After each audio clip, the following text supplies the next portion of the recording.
today, viewers. Walter here. Thought I'd tinker on my project a little bit today. You can't begin any project without having at least one of the workbenches cleaned off, and I just spent 30 minutes cleaning some of the junk off of this one. I thought we'd start out today by, I know I'll have to cut some holes in this plastic, and it's thin and it might break. So I'm going to begin today's video experimenting with how to cut plastic. I've got a orbital cutter, I don't know what you call these doflunkers. I'm going to try it first on a piece of scrap plastic. It's basically just like welding. You don't weld an expensive project without first picking out a piece of junk metal to make sure you got your welder set right, or that it's going to perform to the task you want at hand. So we're the same thing principle as that. Let's get down here and try to see how we can cut plastic. Well, let's begin by putting on a pair of gloves. Wouldn't want to cut Walter.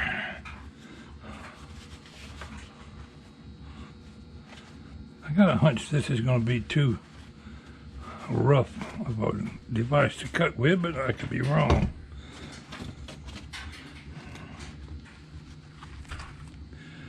This piece of plastic here is a little bit thicker. Let's see what happens.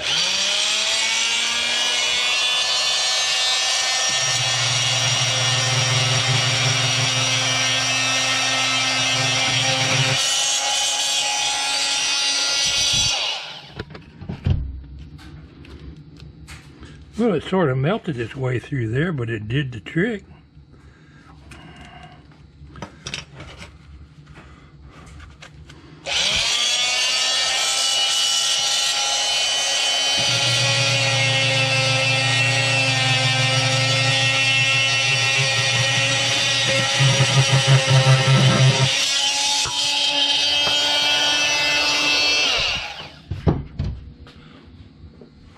Well, it went up under the workbench. That was smart. Let me tell you something, people, especially if you're a young person. Don't never get old. You can't do near what you used to do. I dropped this thing on the floor. It took me 2 or 3 minutes to get down there on my knees and look up under there and find it. That includes the time to get back up. Time was I could have did it without blinking an eye. Alright, let's finish cutting this.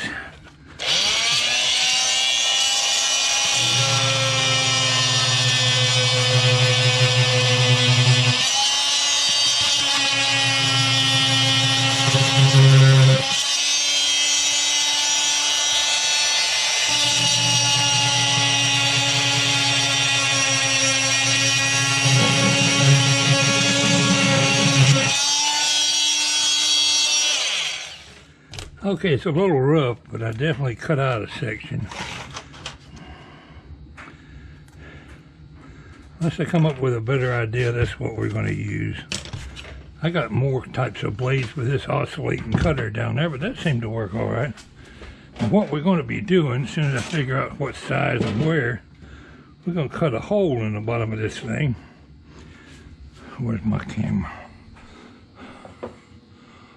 Oh, it's on the tripod. That's not smart either. Well, say this insulator is the camera. And the device is right there.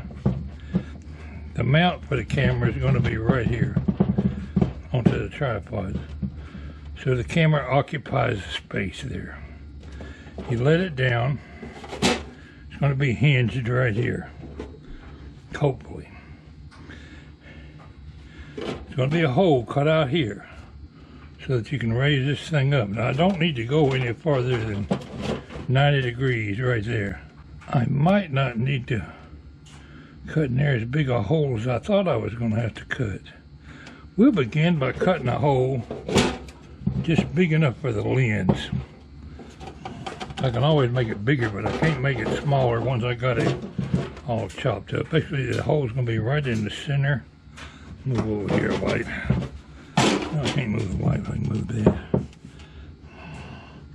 So the camera is eyeballing right through the teleprompter.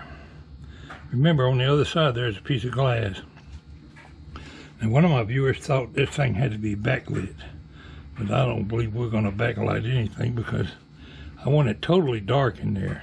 In fact, on this side where the hole is cut, we're going to put a cloth or something over here to black out, to cover the camera and block any light from coming in from any direction, because I want it totally dark in there. And the light from my tablet laying here is reflecting up off that glass. And that's what the viewer will be reading the script from, the reflection on the glass. So you want it totally dark in there, like it would have a better mirror effect. If it was light in there, you couldn't even see the reflection.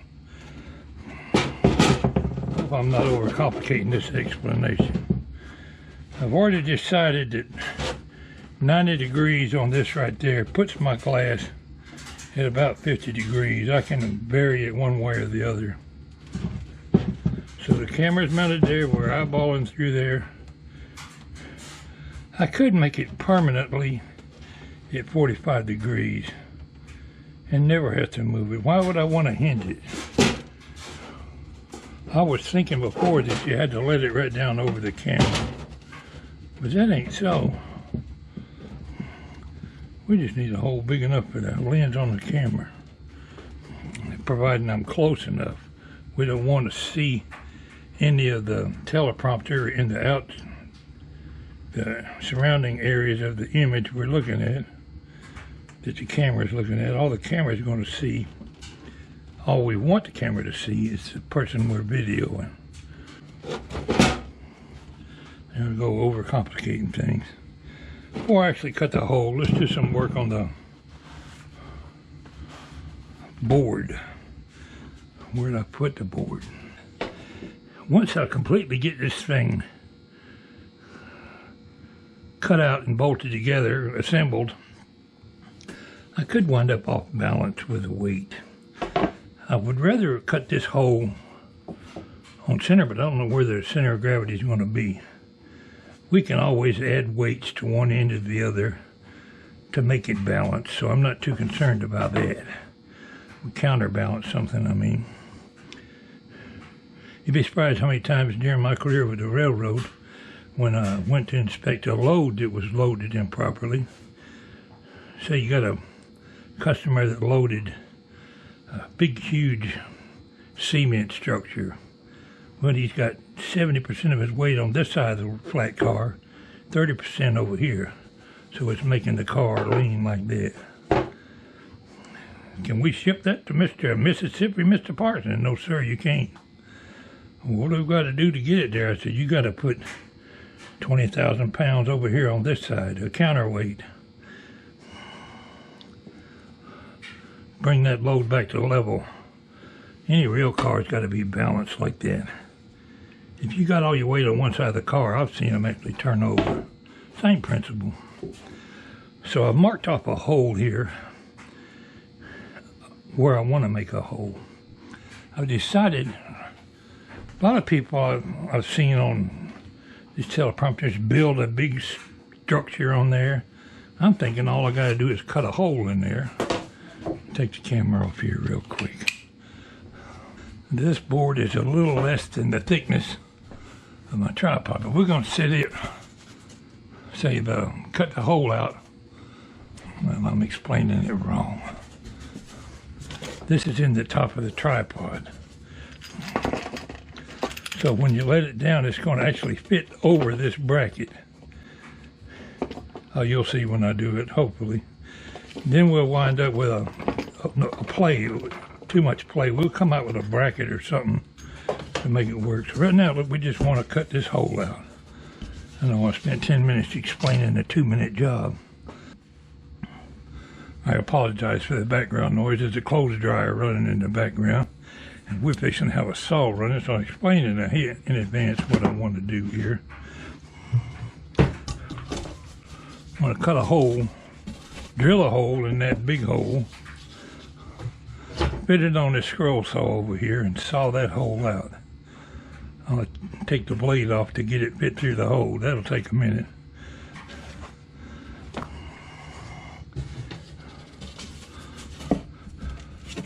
Doesn't really matter where I put the hole. Let's go right here.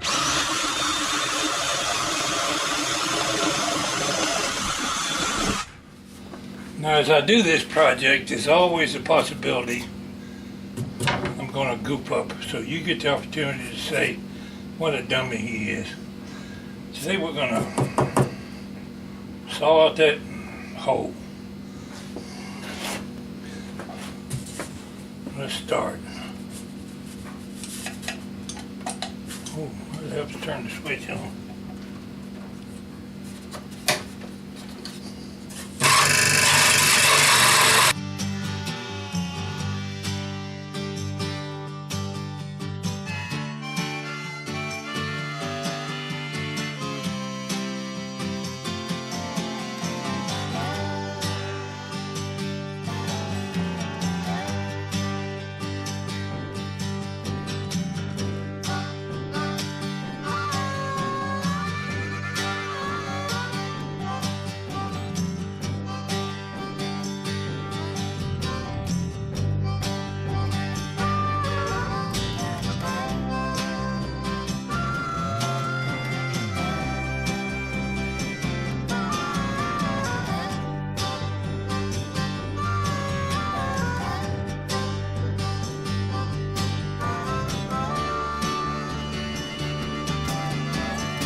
Well, my scroll saw abilities are somewhat limited, as you may well determine.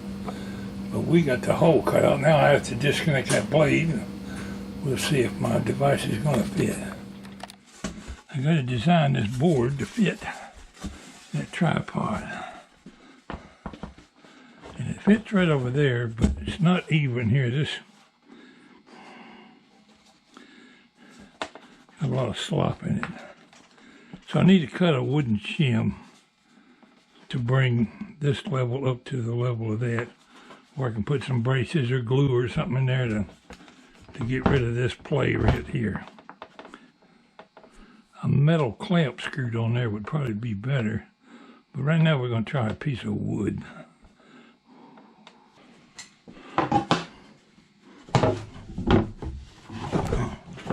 Alright, we've got the scrap that I sawed off the other half of this board. We need a thing probably, don't want it too weak.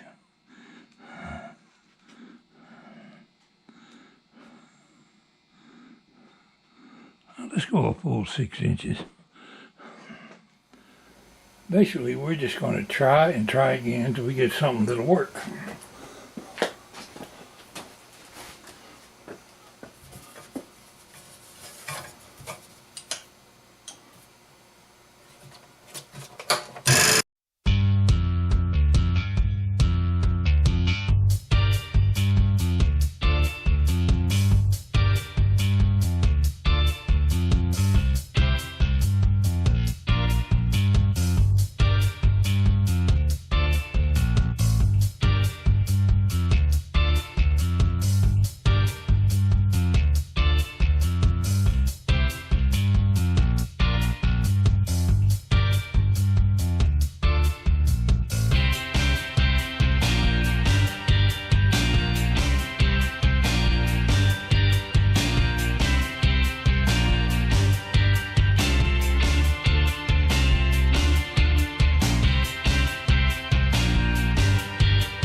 All right. First you don't succeed, try again.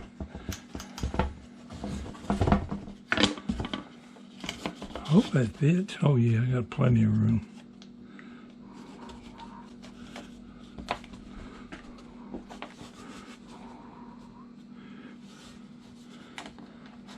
Let me tighten that up a little bit so I can see if I can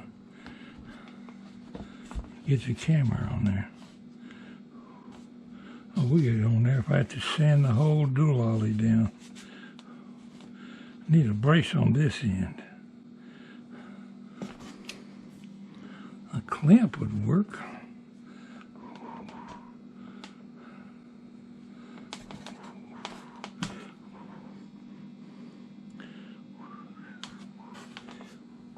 I want something that's a quick release. We got one side held down.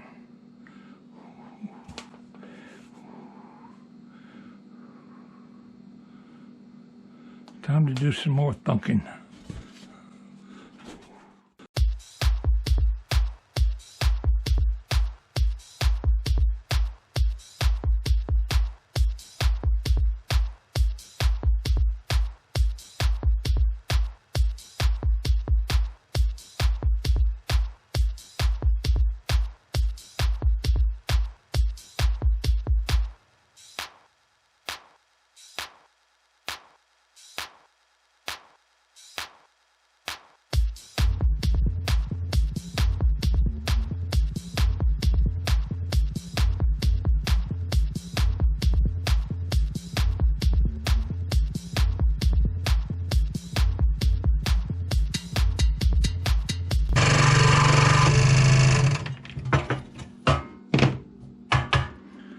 You can't do anything without a doflunker.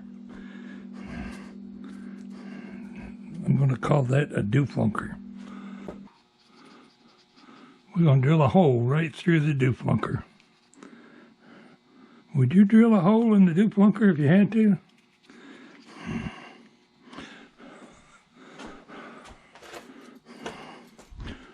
I'll put a bolt, a clamp. If this don't work, we'll come up with something else. We're going to clamp to the back of that tripod. It's my considered opinion, or in this case, my doflunker, it looks like that. Till I come up with a longer screw. This one might not be long enough, but it's going to clamp the back of that device, I hope. We'll see what it looks like. Till I come up with a better doflunker, this is going to have to work. Now I haven't glued anything yet, it's not permanent, but I got it just temporary stuck on there. Let's try, put the camera on here and see if it'll go.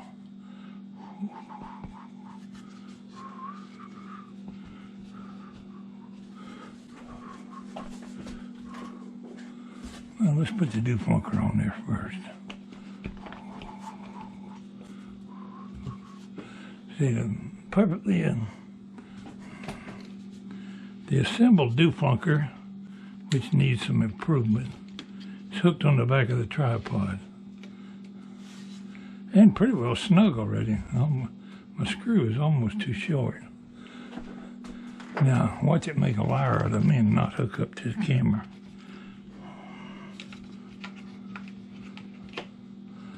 Well, I've made a mistake.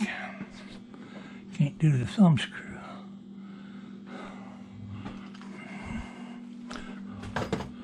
All right, let's say